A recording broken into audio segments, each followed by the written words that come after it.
guys, Avery here, and today I'm going to be going through all of the books that I have read in the month of February and what books I plan on reading in the month of March. I cannot believe it is already almost March. Well, by the time this goes up, it will be March, but oh my gosh, it's my birth month in March. Man, January felt like it took like a year to be over with, and here we are in almost March. That's crazy. But I have finished 5 books in the month of February, and I have 4 to share with you that I would like to get to in March. So without further ado, let's just jump right in. So before we get started, I just want to let you guys know that it is still February. It is the 24th. So we have about a week left, so I may end up reading more. I doubt it. I think I'll be doing good to get through the last 2 books on this list that I am currently reading, but since we have a week left, I'm just going to go ahead and add them because I am a good chunk of the way through both of them, so I'm pretty sure I'll be finishing them before March 1st. So, just a little disclaimer for you guys. The first book I have to share with you guys is one that none of you are probably surprised about, but I am currently reading this because I got it for Christmas and I needed to listen to an audiobook version along with what I'm going to show you because I needed something a little bit chill in the afternoons with all of my classes and things. So that book is Harry Potter and the Goblet of Fire, and this is the illustrated edition, and this is the heaviest thing ever. It is so heavy, but it has like gorgeous illustrations in them. Where's my favorite one? Let's see. Where is it? It took me so long to find this, but look at this. There's the little golden egg. It's just so freaking pretty. So I am listening to this on audiobook, and this is one of the ones that I am currently reading, but I'm already like halfway through it, so I don't think I'll have any problem finishing this in February in the next week. So I'm gonna go ahead and include it, and if anything changes, I'll just let you guys know in the description box down below. But yeah, Harry Potter and the Goblet of Fire, I will give this probably 5 out of 5 stars because I freaking love this one. I just love the dragons and all the different like magical creatures and like things we come across in this one, and this is where it starts to get a little bit darker, so I enjoy these. And the movie version of this was my absolute favorite as a child, because not as a child, when I was younger, because I loved the dragon part and the part with the mermaids and the water with the gillyweed and all that fun jazz. So yeah, look at Lilo. Hey Lilo, what are you doing? Look at her little head. You're so cute. Alright, the next book I have on this list is one that I had to read for school actually, and I ended up listening to the audiobook in one day. But I figured I would add this because I had to read it anyway, so I might as well just go ahead and include it in my Goodreads. So that book is We Have Always Lived in the Castle by Shirley Jackson. As you can see, I tabbed the shiz out of it, which you would think means I loved it, but I ended up giving it a 3 stars just because I liked it at first, and then at the end, some things happened and I just wasn't satisfied, so I gave it 3 stars. It's not very long. It is about 146 pages, and I had to read this for my intro to narrative class. I don't even know how to explain this story without giving anything away. If you watched my January wrap up and my February TBR, you would see this on that list, but I just don't know how to explain it. It follows these 2 sisters, and their entire family has died, and you kind of follow the main character and her sister Constance as a new person is introduced into their family, and it's a crazy time. Like, I think it's catalyzed, that's not a word. I think it's categorized as a thriller, but let me just... So, We Have Always Lived in the Castle is categorized as a horror, fiction, classic, gothic, mystery. Those are the genres that Goodreads has it under. Yes, but it's not super extreme, if that makes sense. So if you're just getting into the horror genre, you'd probably like this. I just found the ending to be a little bit unsatisfying, just because of one of the characters that I thought something was going to happen to that person, and it never did. And I just felt like where the story started and where the story ended was relatively in the same place. Like, a lot happened, but there wasn't a lot of change, if that makes sense. And one of the reveals is also not hard to guess because of the way that it's written. So I gave it 3 stars. Like, I liked it in the beginning, but the ending was unsatisfying, so yes. The next book on this list, I had no intention of reading in the month of February, but I just could not wait to read this because it is the conclusion to a trilogy that I freaking love, and that book is The Hand on the Wall by Maureen Johnson. Oh my gosh, you guys. If you have not read the Truly Devious trilogy yet, you need to. I love these books. They're so atmospheric, and it follows this girl named Stevie Bell who goes to this academy for, I guess, higher learning. It's a high school, but it's on this mountain. It's like a boarding school. It is a boarding school. So it's a boarding school where you can study what your interest is in. So for Stevie, it is true crime, and she wants to solve the Ellingham murders that happened in the 1930s. So you have dual timelines. The 1930s, when the original murders and kidnappings happened, and then the present, where some things are starting to happen and she wants to get to the bottom of it. I can't say much more than that because this is the 3rd in a series. But yeah, if you haven't read them, I just love the atmosphere. I love the way that it switches from the 1930s to the present. I love both timelines. I love the characters. They're so good.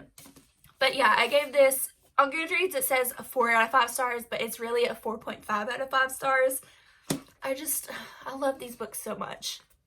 So the next book I have to share with you guys is one I actually downloaded through the Libby app. So I got it through the library, and it's not something that I typically would go for, but I wanted something that would be like a guilty pleasure read and that I would get through quickly and didn't require much brain power, because I was reading Ninth House by Leigh Bardugo, and I put it down for now, not because I wasn't enjoying it and I did not DNF it. It's just I have so much going on with school right now that I can't focus on something that's as dense of a read as Ninth House was. So I ended up picking up this book, and I am enjoying myself so much. It's not the most, it's not going to be a 5-star read, I can tell you that right now. But it's just something entertaining that I am enjoying. It's not the best thing I've ever seen written, but it is enjoyable. And that book is Kiss of Steel by Beck McMaster. Look at that cover, man. I just can't. And also, I saw this comment in Goodreads when I went to add this book to that, and it said that the cover is misleading because this is supposed to be the main character. And I get where they're coming from because she does not dress like that, at least not so far. She's a very proper lady, and it's just so funny. But yeah, so I'm enjoying this. I'm about a quarter of the way through it. And it's the first in a series, and the series is called London Steampunk #1. And I did not know this was a thing. So it has vampires in it, which I'm really enjoying. So yeah. There's a lot going on, and I can't explain it a lot because I'm not entirely sure how this world works, if I'm being quite honest with you. So this is what the description on Goodreads says. It says, when nowhere is safe, most people avoid the dreaded Whitechapel district. For Honoria Todd, it's the last safe haven. But at what price? Blade is known as the master of the rookeries. No one dares cross him. It's been said he faced down the Echelon's army single-handedly, and that ever since being infected by the blood craving, he's been quicker, stronger, and almost immortal. When Honoria shows up at his door, his tenuous control comes close to snapping. She's so innocent. He doesn't see her backbone of steel, or that she could be the very salvation he's been seeking. So it's very stereotypical, I feel, with the description especially. And this book was written in 2012, if that gives you any context. But it's just a fun vampire themed read, but not like the typical vampire, at least not yet. It's like a whole system. Like, you have to get infected with this virus. So yeah, I'm enjoying this. It was definitely the exact thing that I wanted, and I'm excited to finish this and let you guys know how it... Also, for Kiss of Steel, I will add in the description what star rating I ended up giving it, because I will be finishing it in probably today or tomorrow, because like I said, I'm enjoying myself a lot. So yeah. The last book I read in the month of February is With the Fire on High by Elizabeth Acevedo. This book is gorgeous. Like I've mentioned before, I am obsessed with the cover, both this one and this one. Like, they're both gorgeous. Yeah, I gave this book a 4 out of 5 stars, or maybe a 3 point. Why are ratings so hard, you guys? I gave this a book of 4 out of 5 stars. I liked it. I liked that she had more going for her than just the romance in this book. And the romance was a part of it, but it was more focused on Emily and what she wanted to do when she graduated and this cooking class she's taking. So I loved the cooking aspect. I loved the family dynamic. It was just a fun time, and I really enjoyed it. So yeah, I gave this book 4 out of 5 stars. The writing was really great in that book as well. And now for the March TBR. This is subjective because I am a mood reader 1000%, and I have started to do this thing where I put down something if I'm not enjoying it, and either DNF it if I'm really not enjoying it, or putting it down until a time when I can focus on it. Looking at you, Ninth House, because I'll have to read you on spring break or something, because I cannot right now. There's so much going on in that book that I just can't finish it right now. But I was enjoying it, so. But the first book that I want to get to in the month of March is Before She Ignites by Jodi Meadows. And this book has to do with dragons, and it's all really new about it. I love a good dragon in a book, as we saw when we went through Goblet of Fire. Look, little dragon tails right there too.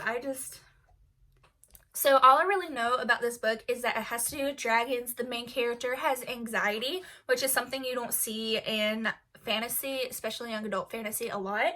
And she finds out a secret that could make her world fall apart. And the back little line back here says, I shouldn't have told the truth, but I did. And I'm finding that I like to go into a book not knowing a whole lot. If it sounds interesting, I will pick it up, but I don't want to know a whole lot. So I will usually read maybe the first paragraph on the book, or if it has something like this, then I'll read that. And if it sounds like something I might enjoy, then I will pick it up. But I just don't want to know a whole lot, because I feel like it creates expectations, and it just sets me up for them to fall short if I know too much going into it. And I figured that out as I've gotten to this age, which is almost 22. If it is March, and it is March 9th when you're watching this, that is my birthday. Wish me a happy birthday. I would love that. But yeah, so this is the first book on my March TBR. There's a sweet Bentley Boo. Hey Bentley, what are you doing?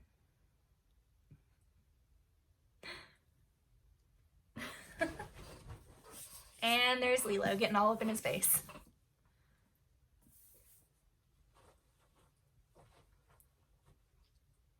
Y'all are cute.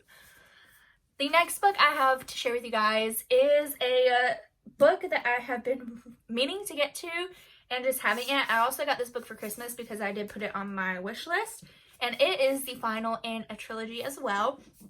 And that book is Supernova by Marissa Meyer. This book I will definitely be listening to on audio because, bless you, boo-boo.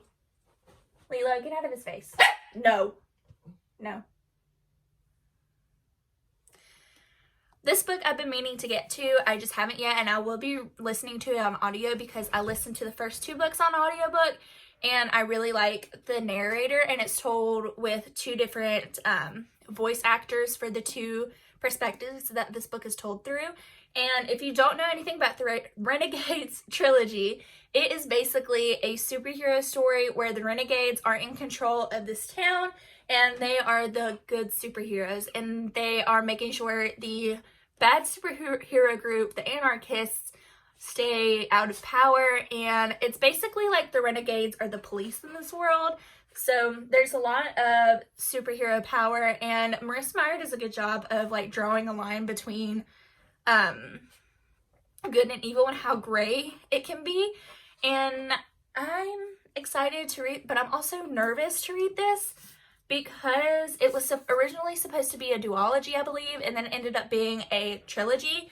And the second book wasn't my favorite because this big reveal that we've been building up for 2 books now didn't get revealed. So I'm very nervous to see how that is handled in this book.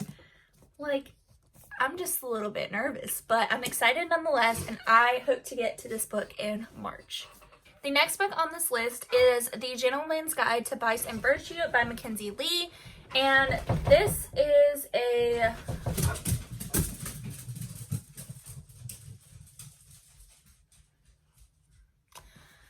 Anyway, like I was saying, this is a book that I also want to get to in March, and the back says, witty, romantic, and irresistible from the first line to the last, The Gentleman's Guide to Vice and Virtue is the unforgettable escapade of Lord Henry Montague, a charming young scoundrel who fully expects to carouse his way through the grand tour. However, Monty's plan for one last hedonistic hurrah with his best friend and secret crush Percy quickly turns into a harrowing manhunt across 18th century Europe. Truly a novel that's meant to be savored and not to be missed. So I have heard a lot about this when it came out a couple years ago, and I just haven't gotten to it. So I want to read this coming March.